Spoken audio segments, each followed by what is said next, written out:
भाई कल ना मैं बाहर गया हुआ था और वहाँ पे एक अंकल आंटी आपस में बहस कर रहे थे। तो अंकल आंटी को बोलते हैं कि तू ऐसा करती है वैसा करती है, और आंटी जवाब में बोलती हैं कि बताना कब किया था। तो अंकल जैसे ही सुन के ना बौखला गए और बोल रहे हैं कि अभी याद नहीं आ रहा, जब अगली बार होगा तो बताऊँगा। और ये भाई तुम्हारे साथ भी हुआ होगा, कभी ना कभी सबके साथ हुआ होगा कि मौका आया और अपना केस ही नहीं बना पाए। मेन क्लेम, मेन ऑब्जेक्शन याद रह गया, बट उसका एविडेंस प्रोड्यूस ही नहीं कर पाए, भूल ही गए। और ऐसे में बहुत बार ना तुम्हारी पूरी आउटरीच जो है ना वो प्योरली इमोशनल फ्रेम ले लेती है, उसमें जो लॉजिकल सब्सटेंस होता है ना वो गायब हो जाता है। जबकि हो सकता है कि तुम्हारा क्लेम और या ब्लेम वो पूरा वैलिड हो, पर क्योंकि तुम एविडेंस प्रोड्यूस नहीं कर पाते तो फंस जाते हो।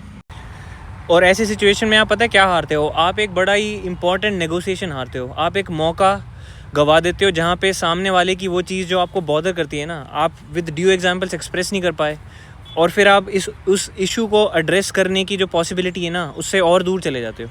तो अब सवाल आता है कि इंपॉर्टेंट नेगोशिएशंस करने कैसे चाहिए, और जवाब ये है कि तुम्हारे हाउसमेट, स्पाउस या फ्रेंड का जो भी बिहेवियर तुम्हें पसंद ना आए ना, तो कॉल आउट करने से पहले एटलीस्ट 3 बार उस बिहेवियर को ना नोट डाउन करो, उसके बाद ही कॉल आउट करो। तो हो सकता है वो अलग अलग लोगों के सामने ऐसा कर रहा हो जो बिहेवियर तुम्हें बॉदर कर रहा है, या किसी स्पेसिफिक टाइप के लोगों के साथ वो वैसा बिहेवियर दिखा रहा है।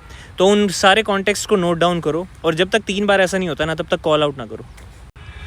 क्योंकि देखो, अगर सिर्फ एक इंस्टेंस है तुम्हारे पास उस बैड बिहेवियर का, तो वो एक रैंडम अकरेंस भी हो सकता है, एक सर्कमस्टांशियल चीज़ हो सकती है। लेकिन अगर दूसरा एग्जाम्पल भी मिल गया तुम्हें तो it points to a possibility of a pattern. But अगर तीसरा एग्जाम्पल मिल गया तो मोस्ट लाइकली वो पैटर्न एग्जिस्ट करता है उस इंसान के अंदर।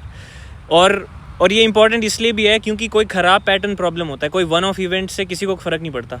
तो जब तक तुम्हारे पास पैटर्न और उसके एग्जाम्पल ना मिल जाए ना, तब तक कॉल आउट मत करो। और क्योंकि तब तुम्हारे पास एग्जाम्पल्स के साथ एक ऑलमोस्ट अनडिनाइबल प्रूफ होगा। जब तुम सामने वाले के पास जाओगे तो नेगोशिएशन ना तुम्हारा केस स्ट्रॉन्ग बनेगा इन जनरल, किसी भी इंसान के साथ जब नेगोशिएट करने जाओ। और इसको बोलते हैं द रूल ऑफ 3, जो मैंने ना काफ़ी टाइम पहले जॉर्डन पीटरसन के किसी डिस्कशन में सुना था। और कल मैं जब उन अंकल आंटी का ये केस देखा ना तो मेरे को एकदम से वो याद आया। और इन जनरल ऑल्सो मेरे को पास्ट में ये रूल ना काफ़ी बढ़िया सर्व किया है, तो क्या पता तुम्हारे भी काम आ जाए।